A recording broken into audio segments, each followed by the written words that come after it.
growth.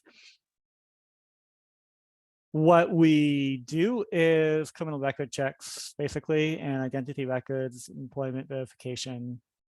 HR companies hiring people want to check if this person actually has a degree, and we automate that whole thing with a nice little user interface and clicky. I'm on the internal tooling team, and my big project that I'm leading right now is to replace the entire billing system, which is fun. It's like greenfield development. It's with a brand new team. Everyone was hired in the last 4 months. It's pretty exciting. So my point of this presentation is just for general interest sake. I'll tell you what I'm doing, but for my benefit, for all you people out there who are looking at this, and if you have similar experiences, I'm looking for someone to poke holes in my ideas. Pretty much everything here is architecture I've proposed. I've talked to a bunch of people in the company. I've had pushback on some things. Some people don't agree with me. Some people really do agree with me. If you guys see horrendous gotchas and questions, I'm inviting you to attack what you're seeing here. So please do. So I will describe how the company is currently doing it for the last like 5 years. This is how we did billing. It was a completely in-house, homemade system. We'd have all of our code over here that was running background checks in a bit of a user interface. When a check was done, it would tell this whole area here is the billing system. It would tell the billing system that a check was done, and the API would then save that to the database and also post a message on this Amazon SQS queue. And then another, these are all Kubernetes pods, another Kubernetes deployment or service would pick those up off of the queue and then try to write the line item to NetSuite. NetSuite is our accounting software, enterprise resource planning, RevOps, finance. Everybody uses NetSuite in our company. So this is supposed to be the authoritative source of truth for everything money related. So the main goal of the billing system is to record money in NetSuite. Then at the end of the month, we push some buttons and we want to send invoices to about 7,000 plus customers. So then again, the billing service creates an invoice, like it literally builds it, PDF, generation, all that, puts it onto a queue. The invoice processor pulls it off the queue. There's some complicated back and forth because we didn't implement tax calculations ourselves, but NetSuite does the taxes. So we send it there, get the taxes, bring it back, and then email it out to all the customers from our own code, all the while updating stuff in the database to say, oh, I've processed this, or I failed to process this, stuff like that. We also bill with Stripe for immediate payment. If we pay before they do a criminal record check, we charge the card with Stripe and then record that as a cash sale in NetSuite. So we did a whole bunch of work talking to NetSuite, and there is data, the same data is duplicated in the queues, in Amazon RDS, and the dead letter queues. So that is how it's working now. It's functioning well enough to run a business and make lots of money.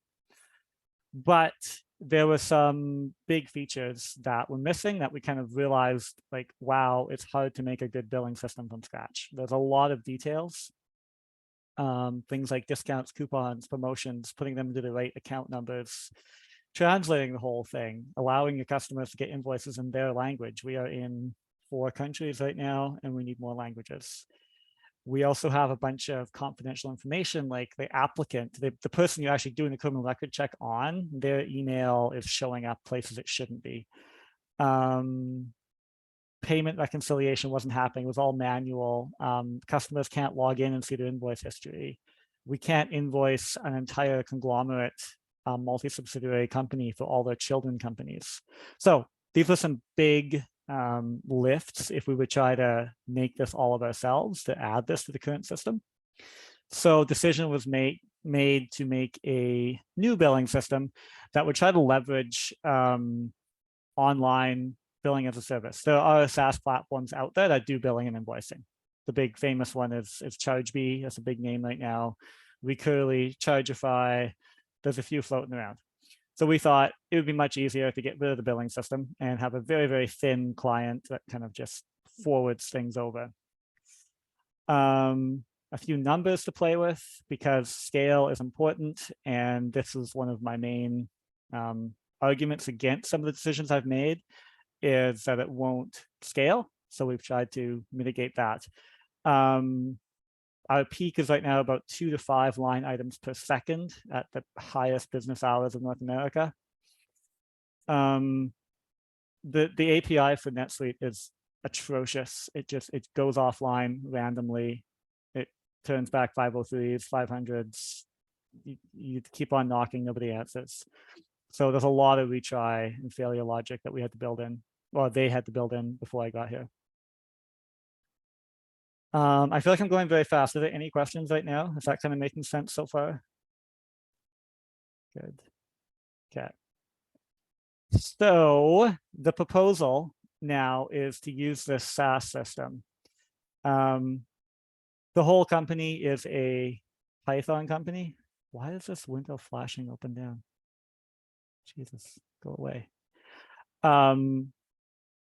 We made some decisions, and our team, the new team that they hired on internal tooling, is very experienced with TypeScript and Node.js. So we have become now the only project in the company that is TypeScript and not Python. I haven't been fired yet for making that decision, so that's great. We'll see where that goes. This is the proposed tech stack.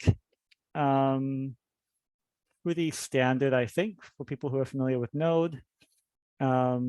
We do have a problem in the company with a lot of workflows relying on execing into the shell of a pod in production, typing arbitrary commands, which has issues with that. So we are trying to use the Google distroless image that has no shell.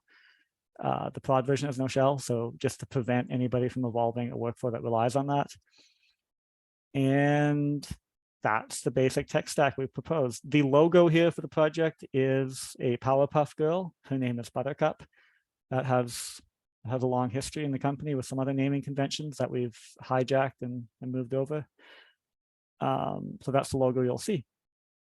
So the architecture I'm proposing to fix all these problems is to make as thin of a system as we can and forward everything over to Chargebee and make Chargebee handle the cluster of talking to NetSuite. We have an API that receives all the requests from our whole system to say, hey, customer X, just complete the record check, make sure you bill them for it. So that'll be received by as thin and small of an API as possible. All this API is doing is writing a row to the database with all the details of the request.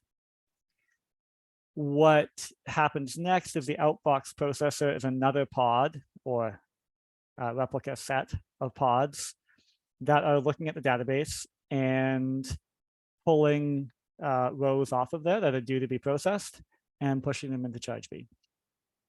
It does this using Postgres built-in row level locking to update the row in the transaction to set the next time that it should be due for an attempt. And there's an exponential back off there based on how many times it's attempted to process. So it'll get farther and farther out in the future. It does this in one transaction that already thinks ahead. It assumes that it's going to have an unexpected crash and won't get back to that row to clear any sort of locking flags. It doesn't have a locking flag. It has a locking time, I would say, so that it doesn't accidentally get permanently locked if there's an unexpected crash. That is the basic flow. I don't know how much more detail to go into. Does that all sort of make sense to people? Are there any questions about that? The biggest thing here, the biggest change from the current architecture is replacing a whole bunch of SQS queues with a single database. The reason being that we have to persist these in a durable way to a database anyways. We have to have a database. We have to save our own financial transactions and not rely entirely on Chargebee to save them for us. We also have to be downstream outage tolerant. Chargebee can be out for a few days, let's say, and we are saving everything in our database, and we can replay all those transactions. Everything is fully idempotent. We don't double charge if we try to play that same line item again. We will check for the unique idempotency key and not double charge people. So that is the basic idea of the architecture. People want to ask questions. Do you have any ideas, thoughts, back and forth?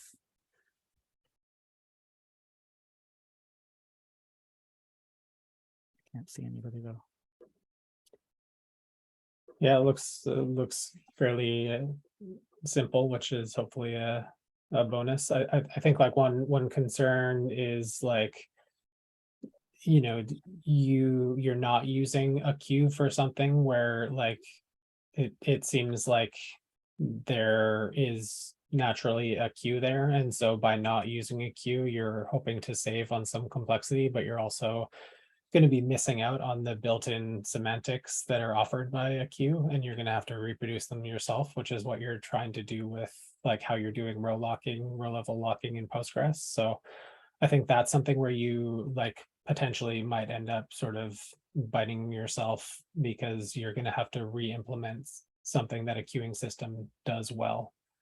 And also like for the row level locking, I might recommend that you look into like doing an atomic like check and set operation instead of row level locking, where you do like you find a row that you want to like lock basically, but you do a query or a query and an update at the same time to have an atomic operation. So you would go like update this record where some like, you know, like in this case, you're using a date. So you would go like update and change the date where the date is something.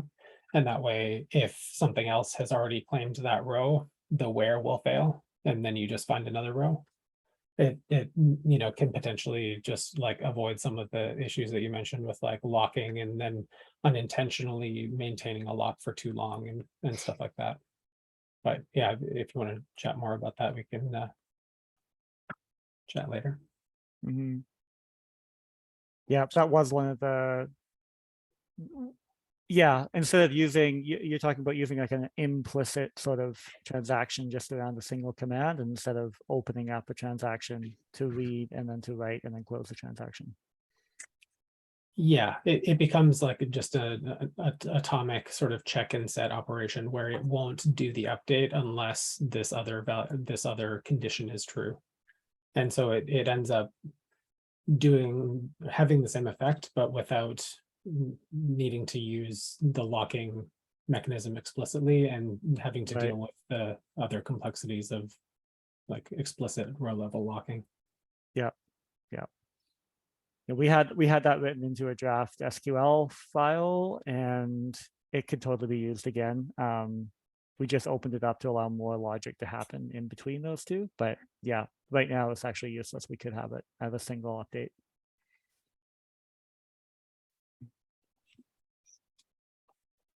Because my hand's kind of up on the top. I'm kind of interested in sort of like the scaling and the profiling. I think you said it was like 150,000 lines per month.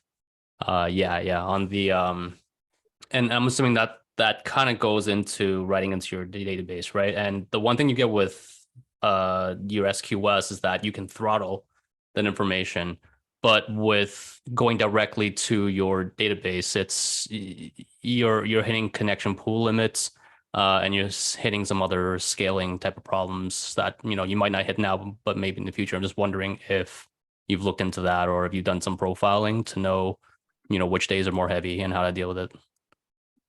Yeah, I think I was just looking at orders of magnitude. I was looking at a very peak that we ever reached. It looks to be about 5 requests per second.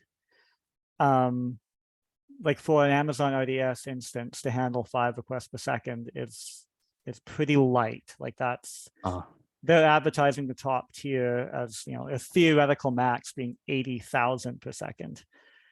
So even if you derate that by 3 or 4 orders of magnitude, we're still well within that. I mean, the company would have to grow phenomenally in order to have like 100 per second.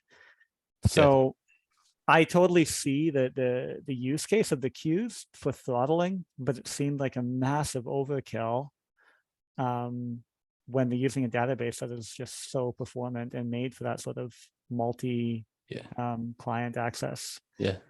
Do you only have like the one, like what's the size of your RDS right now?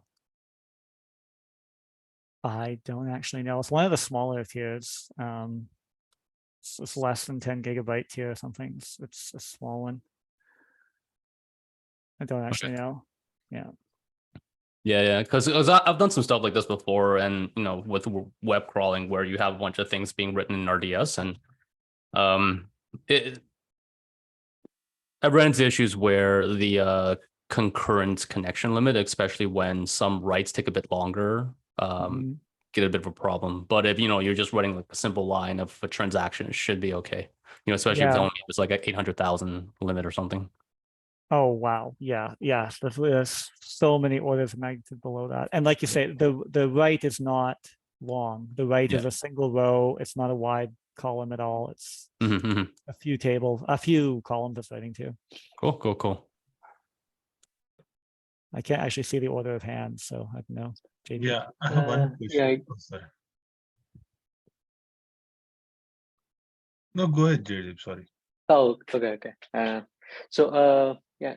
I just like wanted to understand like whether the like PubSub type of architecture or kind of like the common method bus where the event will be pushed and all the, like the other distributed system will pick the event on its own pace. So that kind of architecture would be beneficial here or not? As I can see like here there is like kind of like some like series of communication is going on. So just like wanted to understand like whether give it a thought to kind of like leverage Google PubSub or the Kafka or any such kind of solution for this kind of like project. In terms of like more like a messaging bus architecture? Yeah. Right when I started with the company, like a week after I started, there was some discussions about like 5-year plan, future architecture, scheming, stuff like that. Message bus was mentioned. Didn't get a lot of. They wanted to implement like a universal message bus for every service in the company. Didn't get a ton of support right off the bat. Not many people excited to put a ton of work into it because everyone was busy.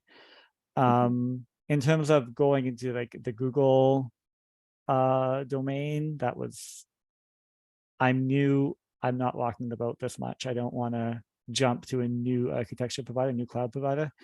I'm already adding a new language to the company. I don't want to add Google. Everybody, all of us are on Amazon. Every project's on Amazon. I think that's also why there's so many SQS queues everywhere, because somebody started using them, so everybody started using them. That's just like the way we do it, I think. And I didn't want to be too different. So no, I didn't look at any other messaging bus architectures. I kind of tried to stick with stuff we're using already. We're already using RDS, we're already using SQS, and I tried to minimize number of moving parts.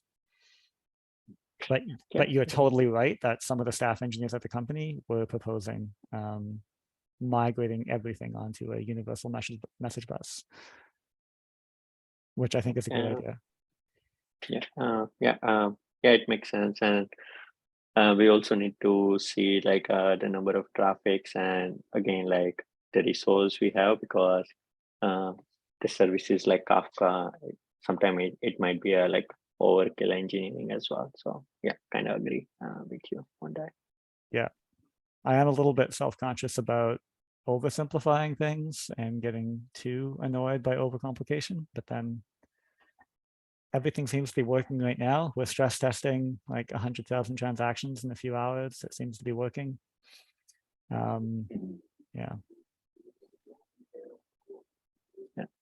Sounds good. Mukund, I guess, yeah, we can go ahead now. Question. Yeah, thanks. Yeah. I think I had just one question, maybe query. So if you want to have a distributed transaction, right? So how is this going to handle that? So if I want to have multiple billing, like one bill is dependent on other bill. So how is this going to handle that scenario? One bill, you like an invoice is dependent on another invoice sort of thing? Yes. Yeah.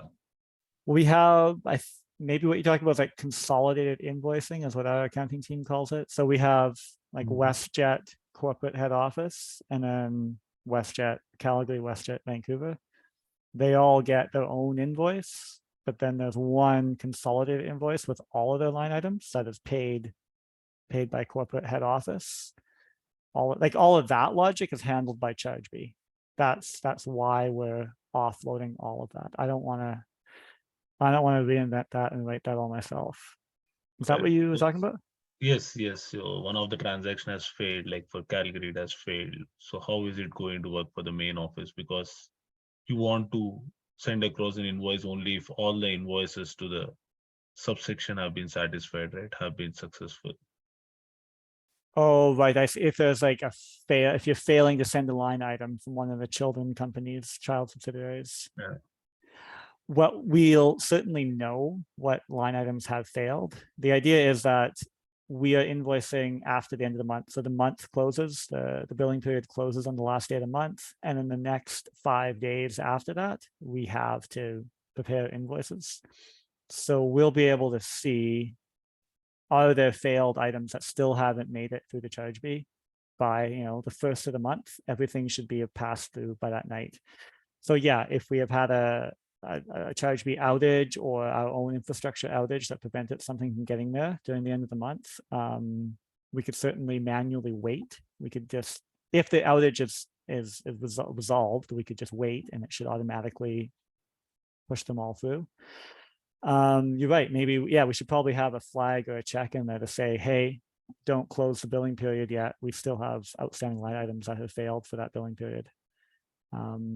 We will know, but right now we don't have an automated way to correct that. We're just relying on it to eventually push through after it retries again and again. Does that kind of answer that question? Yeah, thanks. Yeah.